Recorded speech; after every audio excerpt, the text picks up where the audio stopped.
Frères et sœurs en Christ, nous sommes en fin de semaine de travail. Nos reconnaissances vont à Dieu qui nous conduit. Que sa sagesse oriente notre journée. Que nos pas nous mènent vers la réussite et la sagesse aujourd'hui. Amen.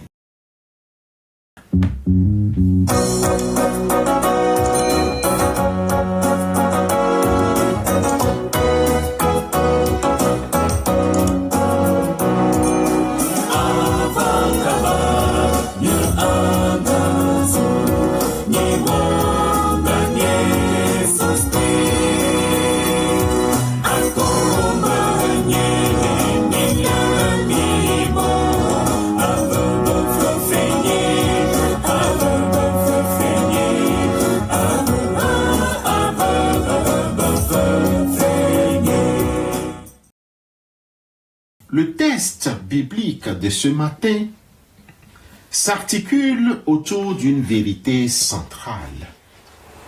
L'influence déterminante de l'entourage sur le caractère et la destinée de l'individu.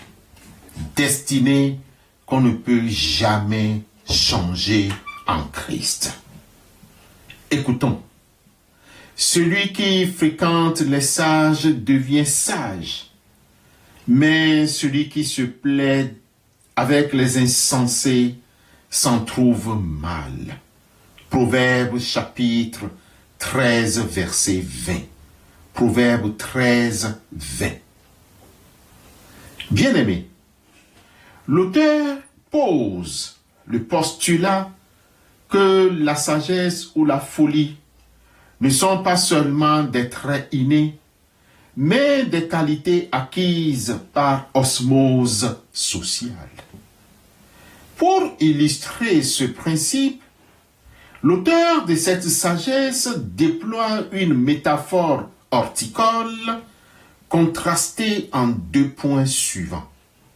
Le premier, le jardin du sage, symbole d'ordre et de fertilité.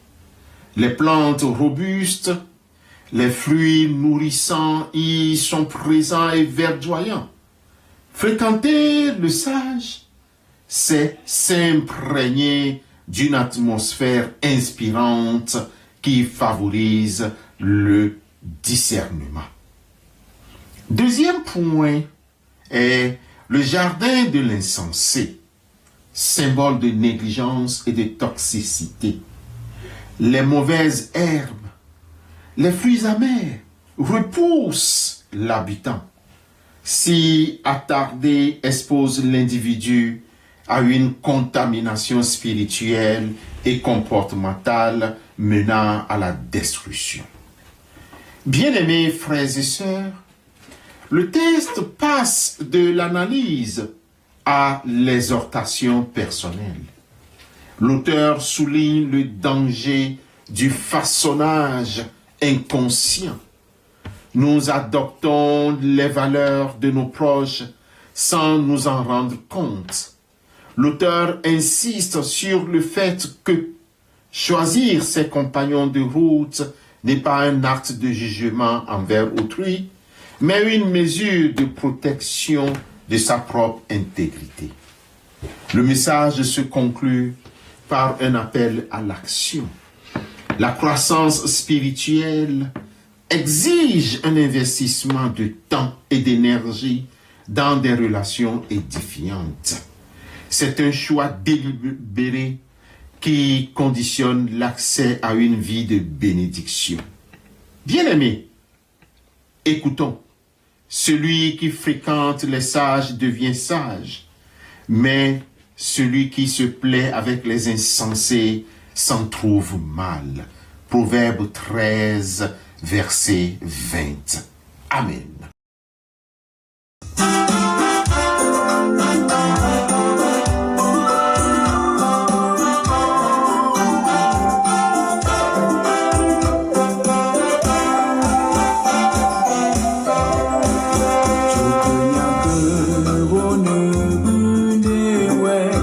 Que est-ce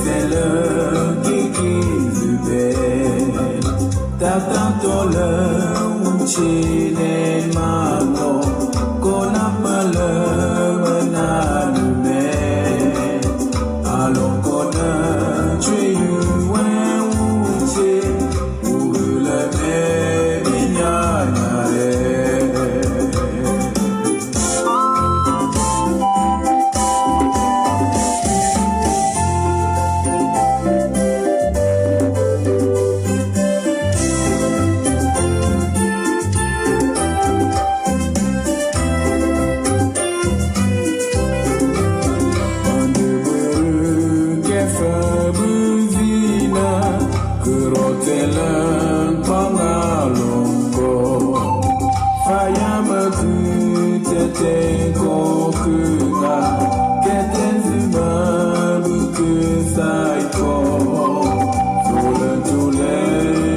Prions Dieu.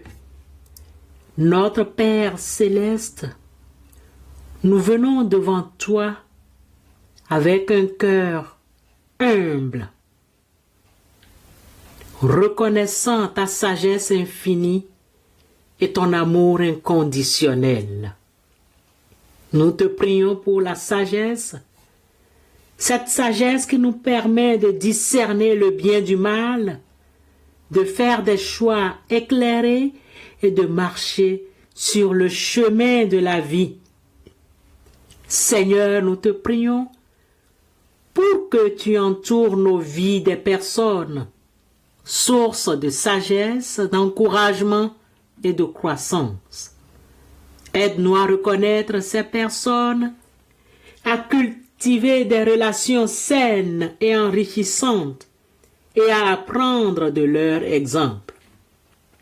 Nous te prions pour nous éloigner des personnes, des sources de folie, de négativité et de destruction. Protège-nous des influences toxiques.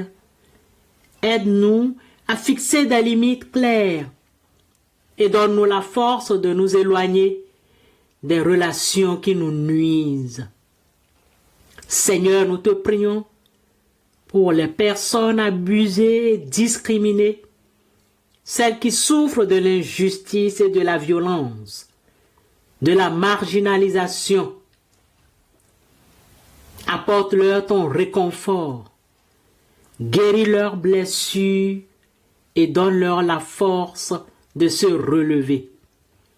Nous te prions pour nous ouvrir les yeux et le cœur aux besoins des autres pour développer un esprit de compassion et de solidarité et pour être des instruments de ta justice et de ton amour dans le monde. Seigneur, nous te prions pour nous donner la sagesse de choisir nos compagnons de route, la force de résister aux influences négatives et la compassion de tendre la main aux personnes vulnérables. Toi qui es la résurrection et la vie, essuie les larmes de nos frères et sœurs éplorés et apaise l'angoisse de la séparation. Que ton Esprit Saint vienne panser leurs blessures invisibles et que la promesse de ton royaume illumine leurs ténèbres. Accorde-leur cette paix que le monde ne peut donner et ravive en eux l'espérance de la rencontre éternelle dans ta lumière. Nous te prions au nom de Jésus-Christ, notre Seigneur et notre Sauveur. Amen.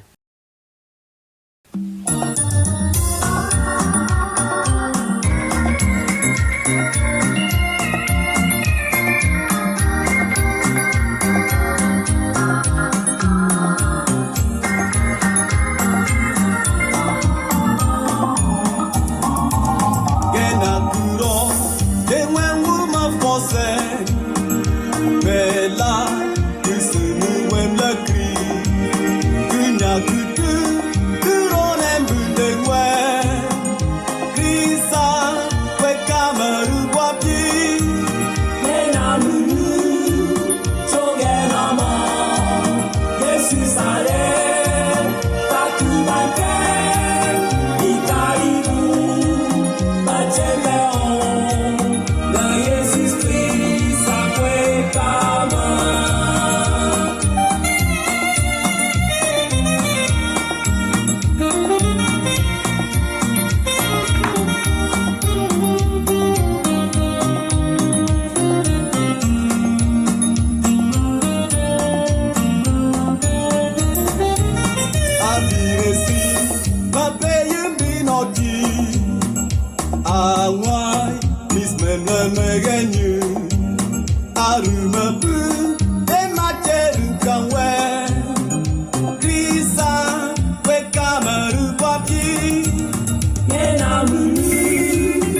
Avant de nous séparer, bien-aimés frères et sœurs, recevons la bénédiction de la part de Dieu. Que notre vie soit un témoignage vivant de la joie et de la paix que procure la communion avec Dieu. Que sa bénédiction nous garde et nous protège aujourd'hui et toujours. Amen.